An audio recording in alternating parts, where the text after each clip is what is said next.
Un saludo en el nombre del Señor Jesús. Les habla Guido Adolfo Rojas Zamorano, licenciado en Ciencias Religiosas de la Universidad Pontificia Javeriana y resido en la ciudad de Palmira, Colombia. Esta nueva serie de videos que van a ver, titulados Reto al Pastor Carlos Montemayor, consta de dos partes. La primera, que es la que estamos en este momento, es Ídolos en la Biblia. Y un segundo video que se llama Las Imágenes Sagradas. Continuación de una primera serie de videos titulados Respuestas al Pastor Carlos Montemayor Morales de la Iglesia La Luz del Mundo. Esta segunda parte está hecha como una especie de continuación de los temas que ha tratado el señor Carlos Montemayor con el ingeniero Jesús Hernández Roldán, ingeniero católico, autor de la página www.luzdomini.com, donde en una serie de pláticas que también aparece en este canal de YouTube, tratan diferentes temas relacionados con la fe y la doctrina católica. En la primera ocasión, en el último video, en el número 8, le hice una invitación pública al pastor Carlos Montemayor para que contestara los temas que tratamos en esa ocasión. Temas todos fundamentados con la palabra de Dios, la historia del cristianismo, los testimonios de los escritores, los primeros escritores, los llamados padres de la iglesia, y también la arqueología bíblica. Temas que se trataron en esa ocasión fueron la Iglesia Católica y el canon de los 27 libros del Nuevo Testamento, el apóstol Pedro y la autoridad, el primado de Pedro, la Iglesia Católica en los primeros siglos del cristianismo, las catacumbas en Roma, los dos falsos apóstoles, el hermano Aarón y su hijo Joaquín Gómez, y también la restauración de la Iglesia y el Papa como el anticristo. Vía correo electrónico le hice varias invitaciones al pastor Carlos Montemayor para que contestara públicamente y me sacara el error si es que así lo hice. ¿Cuál fue mi sorpresa? Cuando el pastor en uno de sus videos publicados también en este canal en YouTube, de nombre Retos y Desafíos, se excusa y dice que no va a contestar, aunque no utiliza mi nombre, habla de un licenciado en la ciudad de Colombia. Sin embargo, yo en mi primer video sí di su nombre, pastor Carlos Montemayor Morales, dije que era pastor, apologista, biblista de la Iglesia La Luz del Mundo, coloqué su correo electrónico y también su página en internet. De todas maneras, el pastor en ese video, Retos y Desafíos, habla de necedades y de verdades a medias. La pregunta sería entonces, si eso es verdad, pastor, sería muy fácil usted haberme mentido públicamente o haberme sacado el error. Más aún, si tenemos en cuenta, como nos dice la palabra de Dios en Juan 8:32, que la verdad nos hará libres. Pues bien, en esta segunda tanda de videos vamos también a hablar de algunos temas que son muy importantes y en las cuales usted pone en tela de juicio, especialmente temas relacionados como los ídolos y las imágenes, teniendo en cuenta, como nos dice también el apóstol Pedro en su primera carta, capítulo 3, verso 15, que tenemos que dar razón de la esperanza que hay en nosotros, pero hacerlo de una manera en paz y con respeto. ¿Cuántas veces algunas personas que hacen parte de las iglesias o denominaciones cristianas han acusado a los católicos de adorar imágenes, lo cual está completamente prohibido en la palabra de Dios? Pues bien, vamos a ver primero una declaración que hace sobre este tema el pastor Carlos Montemayor con su plática con el ingeniero Hernández. Entonces, estamos viendo las figuras o imágenes o esculturas que se reverencian, se adoran, se honran o se hacen, porque en Éxodo, en el capítulo 20, nos dice, no te harás imagen, ni ninguna semejanza de lo que está arriba en el cielo, de lo que está en la tierra, en las aguas debajo de la tierra, no te inclinarás a ellas ni las honrarás. Entonces no se podían hacer ni honrarse. Adelante.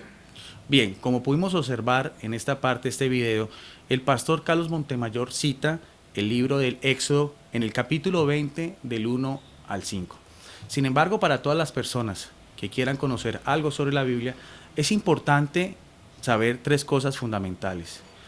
Las tres reglas fundamentales para estudiar Biblia son: primero, saber qué clase de libro sagrado vamos a leer. En este caso, el libro del Éxodo es uno de los 5 libros del Pentateuco, escritos por Moisés, que corresponden al Antiguo Testamento y es un libro histórico. Segundo, ¿cuál es el mensaje que Dios nos quiere dar a través de su palabra en ese texto? Y tercero, lo más importante es el contexto cultural, el contexto religioso, el contexto en que estaba el pueblo judío en aquel entonces, teniendo en cuenta que solamente el pueblo de Israel era un pueblo monoteísta, es decir, que adoraban a un único y verdadero Dios, mientras que los demás pueblos, incluyendo el imperio o Egipto, los faraones en Egipto, del cual había salido de la esclavitud, cruzando el Mar Rojo, el famoso Éxodo, a mando de Moisés, adoraban otros dioses, que son conocidos como la religión politeísta. Para ver cuáles son estos dioses y la descripción que hace la palabra de Dios al respecto, vamos a hacer dos citas bíblicas. La primera está sacada del libro del Deuteronomio, capítulo 4, verso del 15 al 19.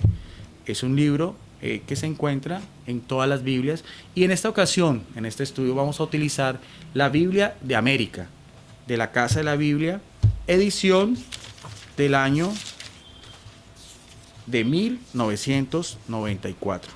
Vamos entonces a buscar Deuteronomio capítulo 4, verso 15 y 19, donde nos escribe estos ídolos o estos dioses. Deuteronomio 4, 15, 19. Dice así la palabra de Dios. Cuando levanten su mirada al cielo y vean el sol, la luna, las estrellas y todos los astros del firmamento, no te dejes seducir por ellos, ni te postres ante ellos para rendirle culto, porque el Señor tu Dios los ha asignado como dioses a todos los pueblos que hay bajo los cielos. Pero a ustedes, está hablando a los israelitas, los tomó el Señor y los sacó del terrible horno de Egipto para que fueran el pueblo de su propiedad, como lo soy hoy en día. Haciendo referencia a estos ídolos, vemos anteriormente en el verso 16.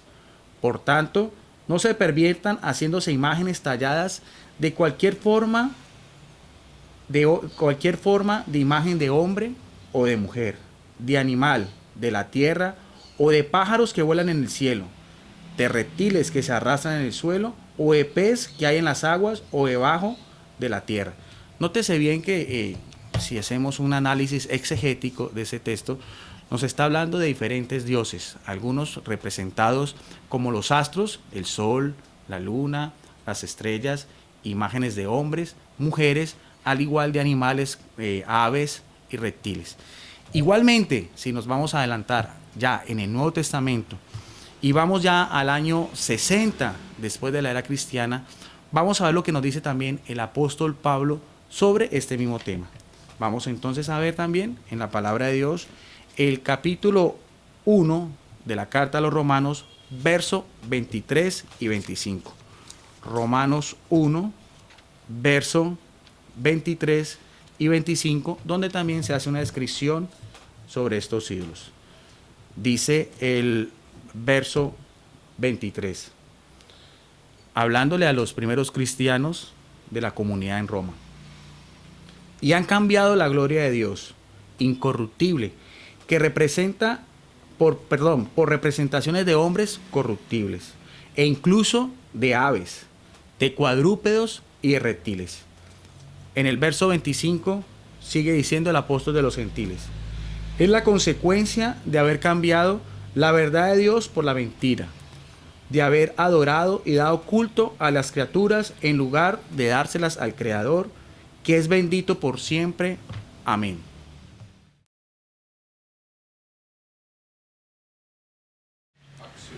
Veamos algunas representaciones artísticas por medio de unas láminas con la descripción de algunos de los dioses y deidades del Antiguo y del Nuevo Testamento que tienen que ver con el tema que estamos tratando en el día de hoy.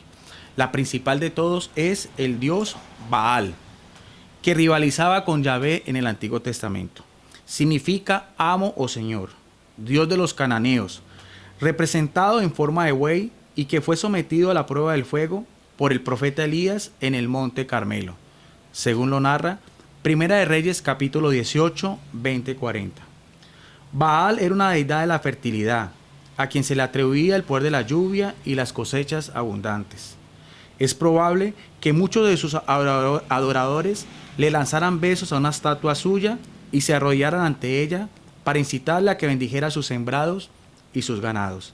Además, acostumbraban a hacerse cortes en sus cuerpos hasta sangrar. Cuando en las Sagradas Escrituras se emplea el plural Baales, se trata de varios ídolos. Algunos de ellos eran locales y otros de la región. Otro dios muy representativo es Horus, dios solar, con la imagen de un halcón o un hombre con cabeza de halcón. Esta ave era utilizada para la caza de pájaros de presa. Los egipcios lo sacrificaban para pedir favores a los dioses, para sanaciones físicas. Le hacían estatuillas de oro y también las momificaban. También tenemos el famoso becerro de oro. Representaba la imagen del Señor, hecho con las joyas del pueblo que adoraron Aarón y los hebreos mientras Moisés estaba en la montaña sagrada, según nos dice Éxodo 32, 1-8. Se han descubierto réplicas de este ídolo en la ciudad costera de Biblos, en Fenicia, actual Líbano, y en las ruinas de la antigua ciudad portuaria de Asquelón, en Israel, donde los arqueólogos desenterraron un becerro de 12 centímetros de longitud, hecho de bronce, cobre y posiblemente plomo y plata. El ídolo data del año 1500 a.C., es decir, antes de la conquista de los israelitas en la tierra del Canaán. Otro dios es Yapet, la serpiente demonio, al igual que la cobra, que es también la figura de la realeza para estas culturas. Los faraones tenían la costumbre de colocar en sus cabezas un casquete con la representación de la serpiente sagrada llamada Bajet, símbolo de la sabiduría total. En la religión del Canaán, país en el que vivió el pueblo de Dios, la serpiente era el emblema de la idolatría sexual. Del mismo modo, era considerada por los judíos como un animal impuro que representaba el mal, porque es traicionera, venenosa y mata con una picadura. La Biblia menciona en Daniel capítulo 14, verso del 23 al 27, cómo este profeta destruye una enorme representación artística de esta deidad. Igualmente tenemos a Sebek, el cocodrilo. Estos animales limpiaban el río Nilo de la carroña. La antigua cultura egipcia, aparte de los faraones, también momificaban a los cocodrilos, como se han encontrado en algunos sarcófagos de las pirámides y tumbas en el Valle de los Reyes y en el Valle de Giza. Bastet, la diosa egipcia en forma de gata. Se conserva una estatua de bronce del siglo VI a.C.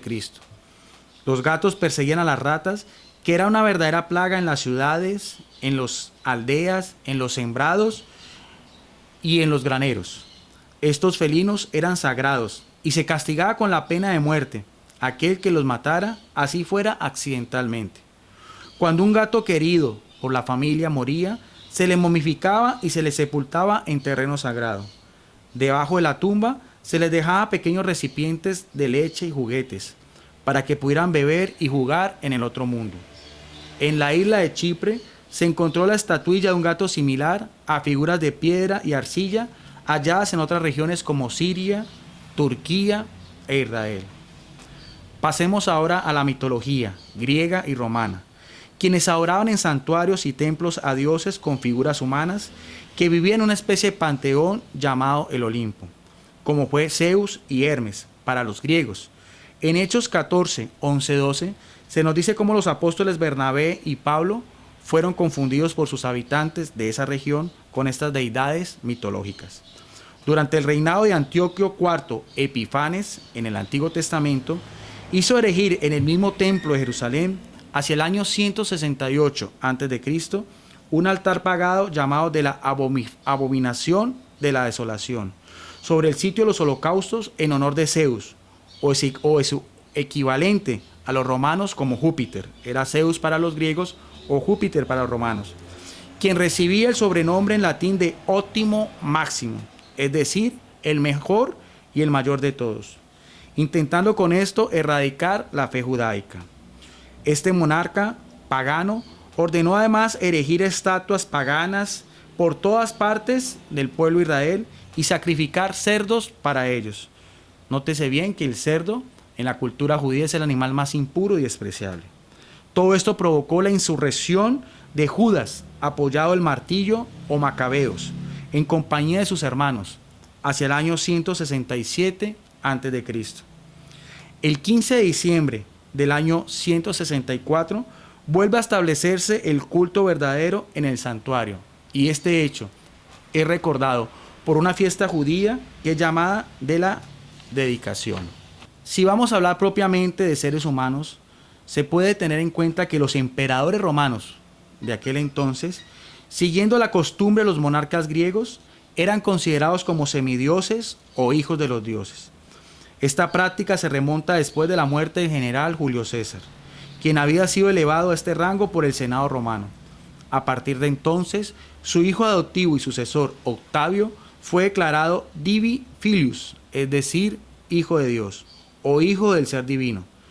Tal designación latina se convirtió en un título solemne de los emperadores, al igual que otros nombres como Soter, Salvador del mundo, Dominus et Deus, Señor y Dios, Divus Augusto, Divino Augusto, o Pontificis Maximus, Máximo Pontífice.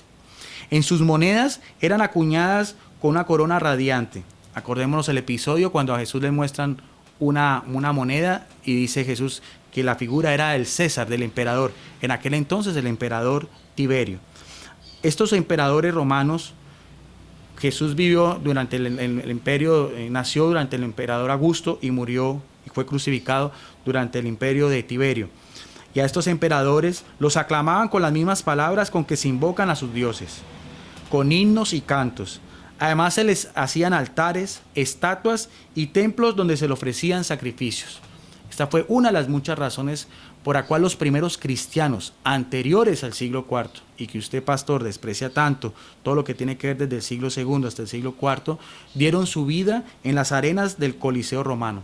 Se estima que fueron más de 11 millones de cristianos católicos que murieron por no querer adorar echando un poco de incienso en un altar que colocaban en las arenas del Coliseo romano a estas deidades y al mismo emperador de aquel entonces.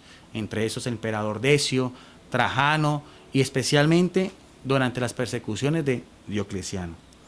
Por último, de las representaciones de diosas femeninas mencionadas en la Biblia, podemos mencionar a Artemisa para los griegos o Diana para los romanos, cuyo culto estaba muy arraigado en la ciudad de Éfeso, Turquía, patrona de la ciudad y diosa de la casa, del nacimiento y la fertilidad. En esta localidad se guardaba una imagen suya que supuestamente había caído del cielo. Con motivo de las fiestas en su honor, la ciudad se llenaba de visitantes todos los años entre los meses de marzo y abril. Los peregrinos adquirían gran cantidad de artículos religiosos, recuerdos, amuletos, imágenes para el culto familiar. Varias inscripciones antiguas de Éfeso hablan de la fabricación de estatuas de Artemisa en materiales como el oro y la plata, y otras mencionan a un gremio de los plateros. En Hechos 19, 24-25 se relata un incidente que tuvo el apóstol Pablo con este gremio. El templo de Artemisa estaba considerado una de las 7 maravillas del mundo antiguo, adorada en esta ciudad y en toda Asia. Hay 3 razones fundamentales por las cuales en la Biblia se condena la idolatría. La primera de todos, como nos dice la misma palabra de Dios, en Isaías 42:8, dice Yahvé el Señor: yo soy el Señor, ese es mi nombre, y no permitiré que den gloria a ningún otro, ni que honren a los ídolos en vez de mí. Igualmente en Éxodo 34:14 dice Yahvé Adonai el Elohim, que Él es un Dios celoso. De hecho, cuando el pueblo hebreo entró en la tierra del Canaán, tenía la misión de destruir los ídolos y sus altares paganos. Por su parte, los profetas se encarnecían ridiculizando a estos dioses ídolos que adoraban estos pueblos. En ocasiones se le da el título de repugnante o abominación. Los judíos no querían pronunciar el nombre de un falso dios o un ídolo.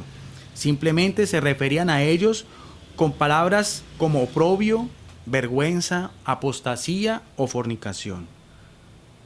Los historiadores bíblicos han descubierto que la oración, por ejemplo, a Baal, Astoret y a otros dioses del cananeos Consistía en orgías en sus propios templos, por sacerdotes castrados, prostitutas sagradas y toda clase de placeres mundanos, como fue el caso de la visita de Pablo a la ciudad de Corinto en Asia Menor. También los babilónicos cubrían sus ídolos con ricas vestiduras, se les adornaban con collares, brazaletes y anillos, las colocaban sobre lechos suntuosos y las sacaban en procesión.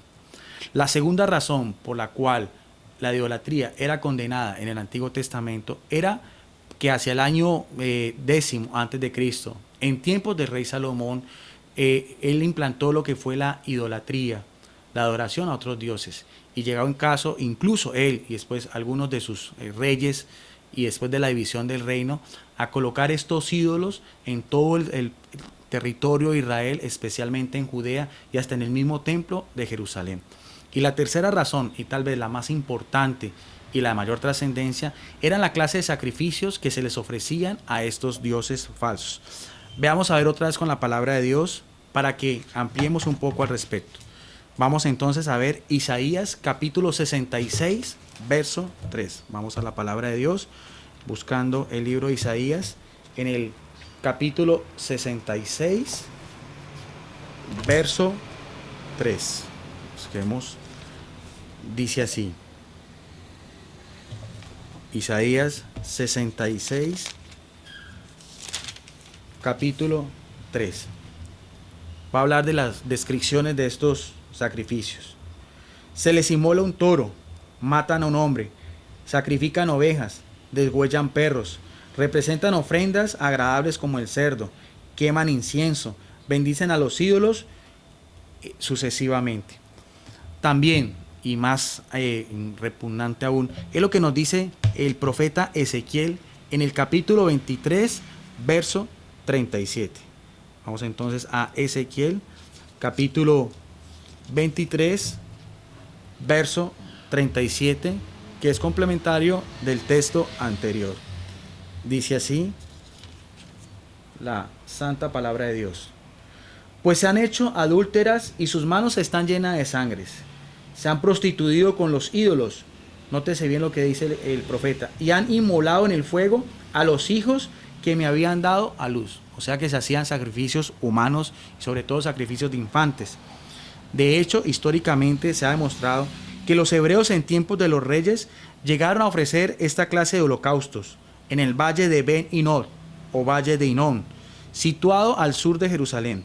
Este sitio llegaría a conocerse como el Valle de las Matanzas, donde yacerían sin ser enterrados los cadáveres de estas personas.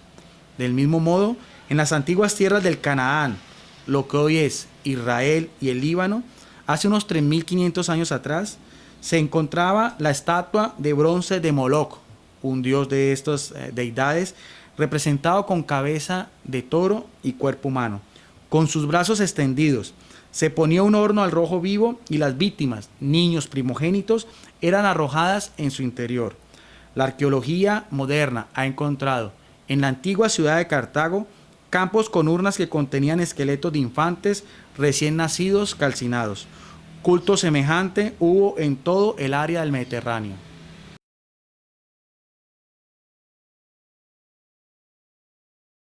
La iglesia del Dios vivo, columna y apoyo de la verdad, la luz del mundo, ha recibido diferentes denuncias y que es voz populi en la opinión pública y también confirmada por muchos de sus adeptos, en los cuales se afirma de una forma tajante que a su líder, el apóstol de Dios, Samuel Joaquín Flores, se le da una especie de culto idolátrico. Vamos a ver qué opina el pastor Carlos Montemayor en su plática con el ingeniero Hernández sobre este punto. Eso de que hay un doble discurso, nunca ninguno de nosotros nos hemos arrodillado delante del hermano Samuel. Que no sepan ustedes lo que es ni qué es adorar, pues eso no sabrán lo que es adorar. Pero lo que ustedes hacen sí es adorar a las imágenes. Según las palabras que vimos en el video del pastor Carlos Montemayor, contradice notoriamente otras declaraciones de algunos hermanos de esta misma comunidad, La Luz del Mundo, y que han sido televisadas. Se encuentra, por ejemplo, en este mismo canal de YouTube, otra declaración de un pastor donde dice explícitamente en una de sus predicaciones, tomando como referencia el texto de Isaías 9:6, que compara a su apóstol Samuel Joaquín Flores como el Dios fuerte. Vean ustedes mismos las imágenes y juzguen sacando sus propias conclusiones. Hay un varón de Dios aquí en la tierra. Él es mi escudo. Él es mi amparo. Él es el que me cuida. Él es el que me guía. Y Satanás huye. Y Satanás se va. Porque Satanás sabe quién es Samuel Joaquín. Sí, hermanos. Sí. ¿Quién es él? Dios fuerte en medio de su pueblo. A ver, hermanos, ¿emitimos esta frase de la Biblia? ¿La borramos? ¿O le damos el debido realce? Samuel Joaquín, la gloria de Dios y la buena voluntad para los hombres.